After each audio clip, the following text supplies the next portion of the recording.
एक ही खानदान के 5 मैयतों की तदफीन तेलंगाना के आदिलाबाद जिले में पेश आए सड़क हादसे में हुए थे जाम बहक। जी हाँ नाजरीन, आइए देखते हैं ये अफसोसनाक खबर। तेलंगाना के आदिलाबाद जिले में पेश आए सड़क हादसे में जाम बहक। एक ही खानदान के 5 अफराद की मैयतों के नमाज जनाजा बाद नमाज जोहर मैदान ईदगाह भक्तापुर में सैकड़ों अफराद की मौजूदगी में पढ़ाई गई और तदफीन ईदगाह मैदान से मुत्तसिल कब्रस्तान में अमल में लाई गई। नमाज जनाजा मरहूम मोइजुद्दीन के फर्जंद असलम ने पढ़ाई। नमाज जनाजा में मरहूमीन के रिश्तेदारों के अलावा दावत व तबलीग से वाबस्ता अफराद, सियासी व समाजी शख्सियात बशमुल उलमा व हिफाज और मुसलमानों की एक बड़ी तादाद ने शिरकत की। धूप की शिद्दत को मद्देनजर रखते हुए शुरका के लिए ईदगाह मैदान में टेंट नस्ब किए गए थे और पुलिस की जानिब से भारी बंदोबस्त भी किया गया था। नमाज जनाजा से कब्ल का मंजर देखकर ऐसा लग रहा था कि मरहूम मोइजुद्दीन के चाहने वाले जज्बाती अंदाज में नमाज जनाजा के लिए शिरकत कर रहे थे, क्योंकि किसी मशहूर शख्सियत की नमाज जनाजा में शिरकत एक जज्बाती और यादगार लम्हा होता है। जब हम इस मौके पर मौजूद होते हैं तो हमें एहसास होता है कि मौत की हकीकत कितनी करीब है, चाहे वो शख्सियत कितनी ही अजीम क्यों न हो। बहरहाल गुज़िश्ता कल रात जिले आदिलाबाद के गड़ी हथनूर में पेश आए सड़क हादसे में खानदान के 5 अफराद की मौत होने पर पूरे आदिलाबाद में एक मातम की शक्ल छा गई और मरहूमीन के अफराद खानदान में रंज व गम का पहाड़ टूट पड़ा। और इन मैयतों में एक 13 साला मासूम बच्चा, जिसकी भैंसा शहर के एक दीनी मदरसे में हिफ्ज़े कुरान की तकमील पर दुआ या तकरीब में शिरकत के बाद आदिलाबाद वापसी के दौरान सड़क हादसा पेश आया और वो अपने घर पहुंचने से कबल ही अपने मालिक के हकीक़े से जा मिला। करिश्माती तौर पर हादसे में 3 अफराद सही सलामत बच गए।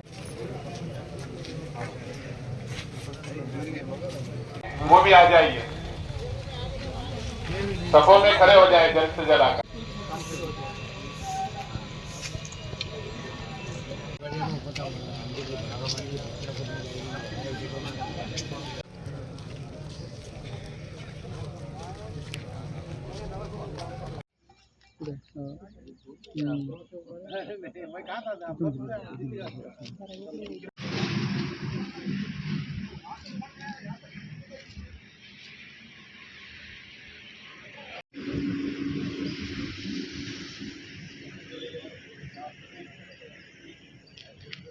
గంటలకు సయ్యద్ మొయిజుద్దీన్ అనే వ్యక్తి ఆదిలాబాద్ చెందిన వ్యక్తి, తను ఎలక్ట్రిసిటీ ఎంప్లాయీ, రిటైర్డ్ ఎంప్లాయీ.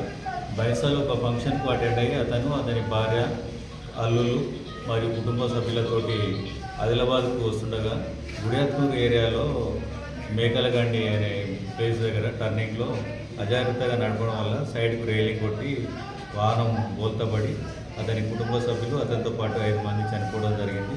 ఇంకొక 3 మందికి గాయాలతోటి ట్రీట్మెంట్ తీసుకుంటున్నారు. ఈ విషయంపై కేసు నమోదు చేసి దర్యాప్తు చేస్తున్నారు. మొత్తం 8 మంది ఉన్నారు. వెంటనే సమాచారం అందుకున్న వెంటనే ఇచ్చుడు ఎస్ఐ గారు మరియు గుడియాత్మూర్ ఎస్ఐ గారు ప్రమాద స్థలాన్ని తీసుకొని ఎవరైతే బాధితులు గాయపడిన వ్యక్తి ఉన్నారో వాళ్ళని హాస్పిటల్ షిఫ్ట్ చేయడం జరిగింది.